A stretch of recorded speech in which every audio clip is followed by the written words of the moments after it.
Hello,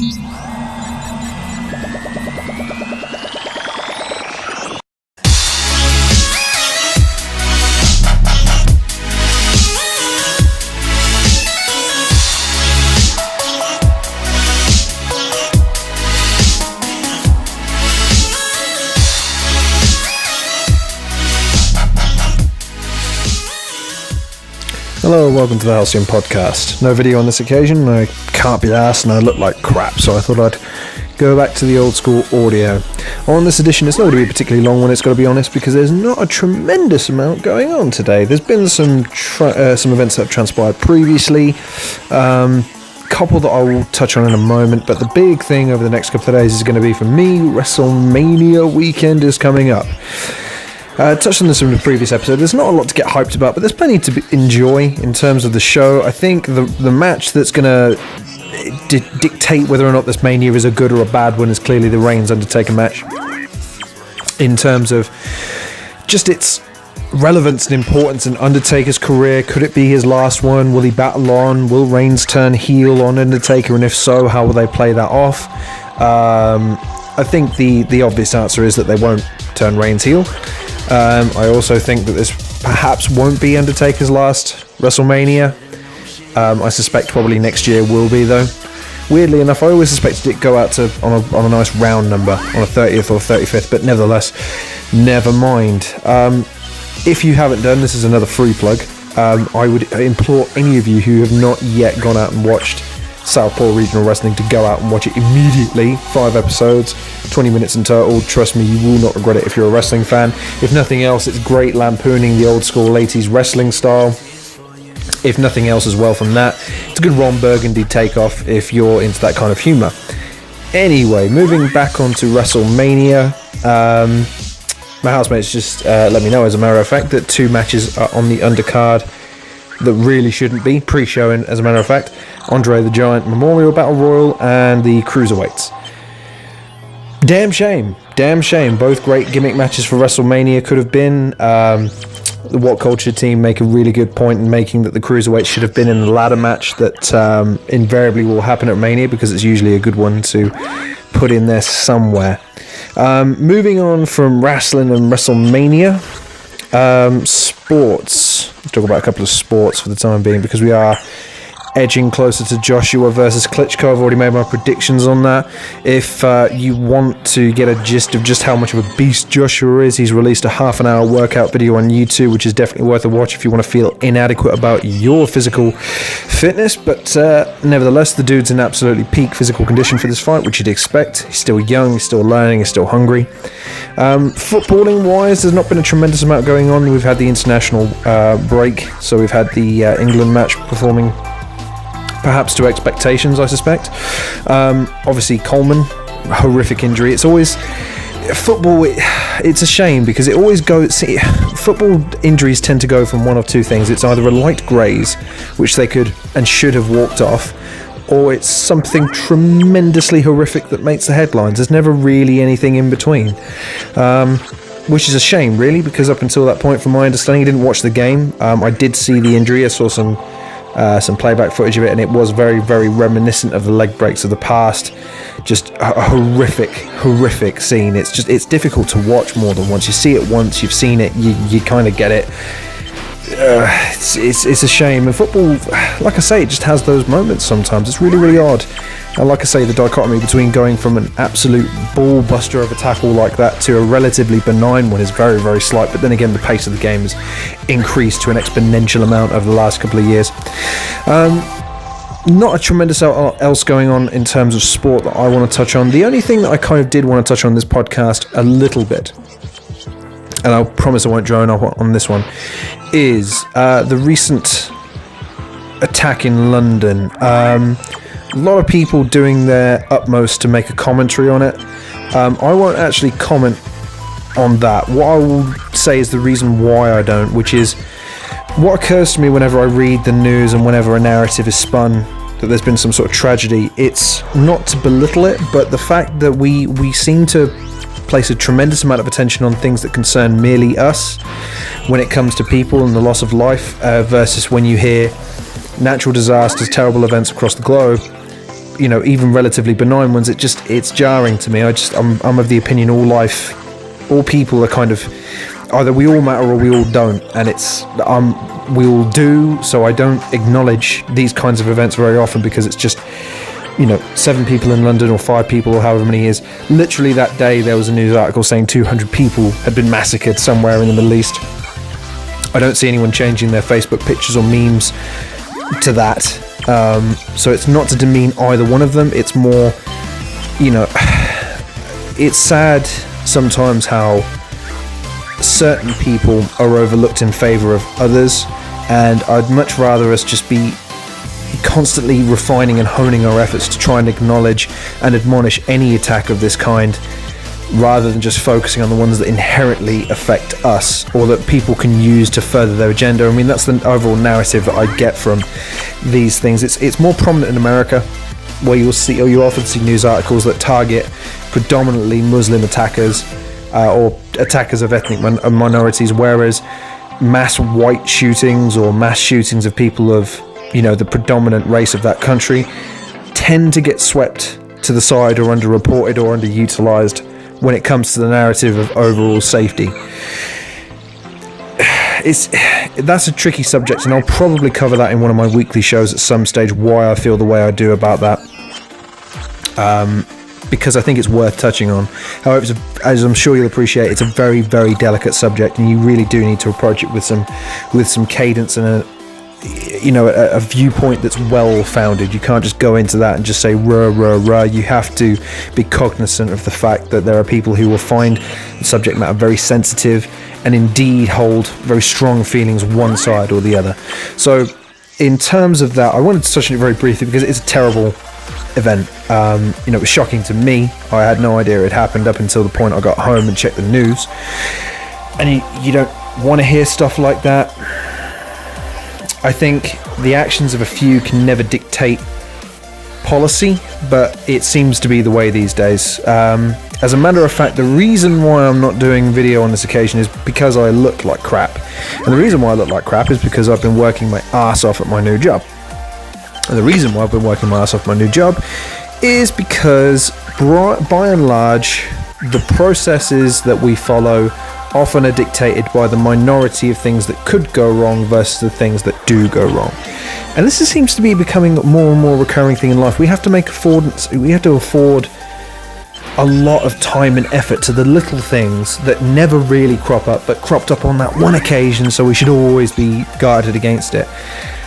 I agree with being prepared, but man, life's too short to take preparations for absolutely every eventuality, because then ultimately you sacrifice the things that make the processes work. I believe that is true of a lot of things, politics, planning your day-to-day life, your work, whatever the case may be. But I don't know, it just seems to be the case that everyone's very, very finicky these days and picking up on words. As a matter of fact, moving on to the plugging section of my podcast, because I like to plug other channels these days, because, well, I as a YouTuber have just surpassed 100 subscribers. Big whoop, 100 subscribers. Thank you very much to each and every one of you. I didn't do a thank you subscribers video because I think it's a bit pompous and arrogant to say, oh, look at me, I got 100 subscribers, you should all be thanking me for making the content. Nah, it's 100, it might drop back down to 90, 80, 50, the content will always remain the same and as consistent as it is right now. But anyway, coming back to the point, in terms of plugs, I've already plugged these two gentlemen, however I'm going to plug them again. So, a gentleman who's becoming a very, very fast good friend of mine, Cinematic Venom, a gentleman by the name of Rob. He knows who the hell he is.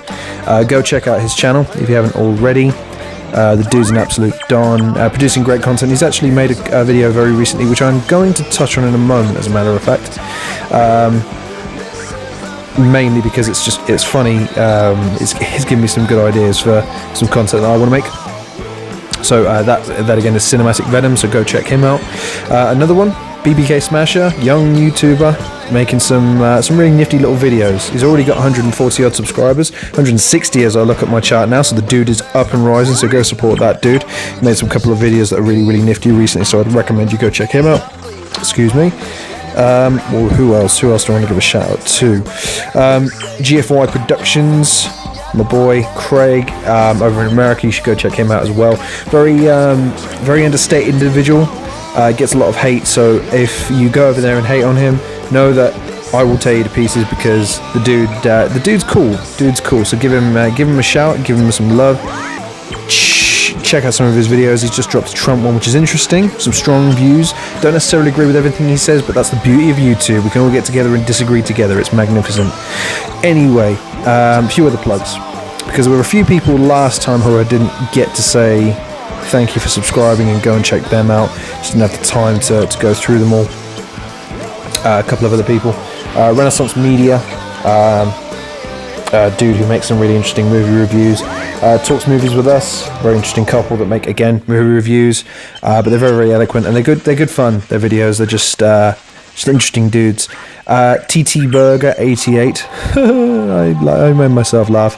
The dude makes some good content. Very, very understated individual. Not a personality that's going to explode off the screen all in your face, but the dude's informative as fuck.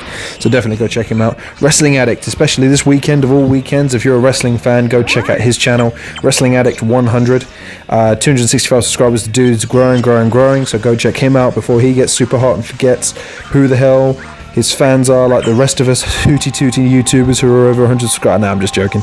Dude's down to earth. He's responded to every one of my comments. He's a really good dude to interact with. Very knowledgeable about the wrestling business, so definitely go check him out. My voice is going, and I'm only 11 minutes into this podcast. A sign of things to come, I worry.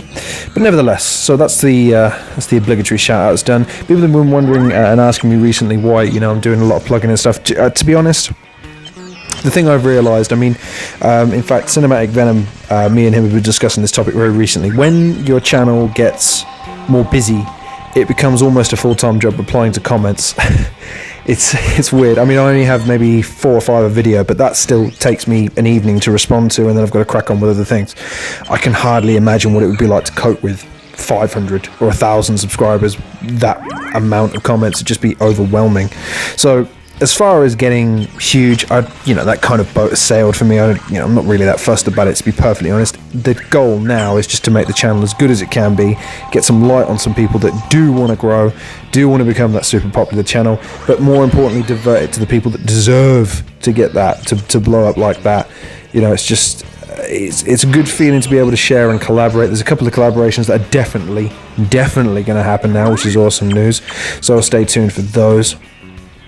But on this podcast, I'd like to take the opportunity to say that I'm producing a lot of content now. In fact, I'm writing a lot of content as we speak. I'm about 13 scripts into a 40-script writing marathon, of which I'll be producing, as promised, videos on Monday and Friday, 1 review a week, 1 podcast a week, and then maybe the occasional cheeky video when I can be asked to make it, and when I've got a specific idea that I think is going to be make me giddy and laugh. There's one in my head at the moment which I'm toying with, which again, judging by the response of the last 2 kind of silly videos that I made, might be kind of fun, might not be, who knows. But here's my thing when it comes to YouTube fame, if there is such a thing when you've got 100 subscribers.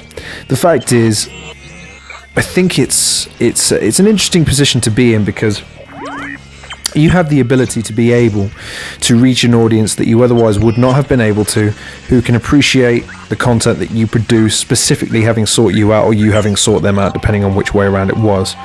And when you decide then it becomes about you rather than the content that you produce, then I think you kind of lose sight of the reason why people should be doing YouTube, which is to produce great content for fans.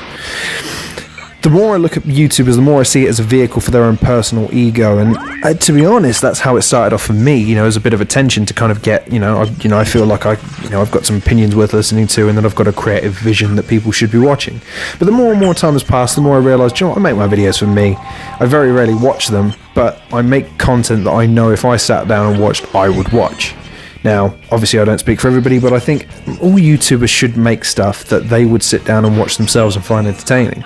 And I wonder how many YouTubers really find the idea of sitting down and watching someone talk into a camera for 5-10 minutes really that entertaining when they're not offering anything informative. Oftentimes it's an opinion piece or it's some clickbait crap that's just designed to, oh look, that person's done this, I should click on that and see what they did. You know, that living vicariously through the screen and holding on to something. Do you know what? I actually had a weird thought earlier. And it was one of those moments where I was like, oh, I should make fun of making a meme. It was something along the lines of, I just had an inspirational thought. I should make a meme about it. But I didn't. The inspirational thought was, if you're holding on to something else, you're not having your hands open for what life has to offer you, or something along those lines. It was more profound than that in my head. But the point is that you just see a lot of people's fans who are living vicariously through these people, and it's... I'd much rather not have fans. This is going to sound really big-headed. I would not want a group of fans. I would want people who I collaborate with, people who I share ideas with, people who have just as much say in my channel as I do in mine. You know, for it to be a playground of being innovative and being creative and being a community where constructive criticism reigns supreme. Like, you don't ever get these. In fact, bringing it back to the conversations that I had with Cinematic Venom and GFY Productions, both good dudes, they both kind of acknowledge the fact that they get quite a lot of hate on YouTube from various individuals, various sources, and to be honest, the only 2 times I've ever really had to deal with hate on my channel, it wasn't even that strong. It was actually relatively mild in both cases, but on both occasions it was rather funny to me. I just thought it was hilarious that someone would take the time out of their day to do something because I'd provoked them into doing it. And the irony of that situation is that the fact that they've had to react to something I did is causal, and it makes me laugh, because very rarely will I get involved in something that's causal to me. I'll be perfectly honest, it's usually to do with football. I mean, most of you who follow my Twitter and perhaps my Facebook, if you're on there, will know that I rant and rave about the Arsenal situation and the idea of loyalty in football. It's just a subject that tends to go on and on. Nevertheless, coming back to the point in hand, I try not to let things like that provoke me, and the idea that I have a video is actually in a flip to that. If it all goes well, what I'd like to do, and in fact I mentioned this to my housemate a few months ago, I'd love to cut a heel promo on just YouTube comments. I would like to take a YouTube comment, get someone who is an interviewer, and then just cut the straightest, strongest heel promo on it and just sell it 100%. But obviously as a work, just because there'd be so much material to work with. As a matter of fact, I was watching Cinematic Venom's video earlier on that he's made today. Go check it out if you haven't already. Where people had made commentaries on his videos. Now, you would argue that, bless him, 712 subscribers is 7 times my size, but there are YouTubers on here that are way bigger, so you have to think that if there's someone who would make a video on someone his size channel, there's an industry for people commenting on other people's videos, which, if you think about it, is the most obscene thing in the world. Why would you want to spend your time reviewing another person's opinion on things when you should be enhancing and sharpening your own? You're not contributing to the conversation in that situation. You're actually questioning the validity of the conversation itself. It's really weird. But I kind of sold it to Cinematic Venom as, take it as a compliment, man. The fact that people are taking their time out of their day to actually make videos about you, even if it's asinine and stupid and vulgar. Hey man, they're just words. These are punks who just want to make videos and make a name off someone else's name. Do you know what? Fine. Any publicity is good publicity. If my video then makes them want to make a video, their video then gets out to people who my videos wouldn't have otherwise gotten out to, those people then come check me out and see how full of crap that guy is. Great. It's more views, more subscribers. It's all good. The only time that you should ever go out of your way to correct somebody is when they're spreading something that is infactual by its definition. Anything that's subjective, if you're arguing the case, you're just adding fuel to the fire. You're never going to win an argument against someone who does not see logic. However, what you can do is make sure the facts are always straight so that people who can see logic do see logic. So that's one of those situations, and it's interesting to see that sort of thing play out. It's also interesting that I've not actually seen a commensurate amount on my channel. I keep waiting for a torrent of hate to come my way about one of my videos, but weirdly enough, I think I've only had 2 dislikes in the last 5 or 6 videos, which is interesting. So the advice I give to everybody else is always focus on what you're doing. Don't worry about what everyone else is doing in terms of what they're producing, what they're making, what their current body type is, what their bank account size is. So long as you're doing okay in your own mind, and what you're making or what you're producing or what you're working towards makes you happy and gives you fulfillment, man, if anyone else wants to comment on that or hate on that, man, pity them for wasting their time on that, man. I don't want to waste my time worrying about what everyone else is doing. I want to focus on my next video. I want to focus on my next gym session, if there ever is one, lol. I want to focus on Mania. I want to focus on the next big film that comes out. Not, oh my god, someone disliked one of my videos. Oh, I must find out who it is and find out why he doesn't like me. It's just sad. And I think people really do need to reevaluate when it comes to that sort of thing. Speaking of which, a tweet I sent out the other day. If you haven't done already, I very rarely do this, but fuck it. Ed Sheeran. Yes, he might be secretly trying to steal our girlfriends, but the dude's alright. There's a video of him on for Red Nose Day where he does the whole, goes out to see kids. I don't know if this was a gimmick or a work, but it's certainly genuine enough. Paid for the kids to come and stay in a hotel for a couple of days. That's fair enough. Dude's alright. The idea of charity, I'll probably make a weekly show on that as well at some stage. I'm not too sure how I want to go about that yet, because I have sort of 2 minds about it. Recent video that I put out, which those of you who probably listen to this probably watched, got a little emotional. And without charity, that won't, multiple sclerosis will never be cured, so I can't be kind of two-faced and say, oh, charity's wasteless and pointless and da-da-da-da-da, because by the same token, it's kind of needed. So anyway, I'll end this podcast on a final note, which is coming back to the 100 subscribers thing.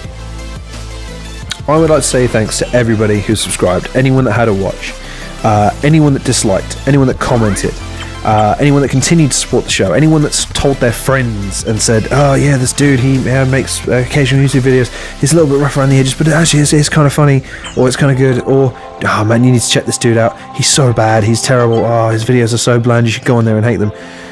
Any and everybody who took the time to mention my videos, to mention my channel, 100 subscribers is absolutely mind-blowing to me, considering, like I said, I was sitting on 30 subscribers for the longest time, and that was plenty for me.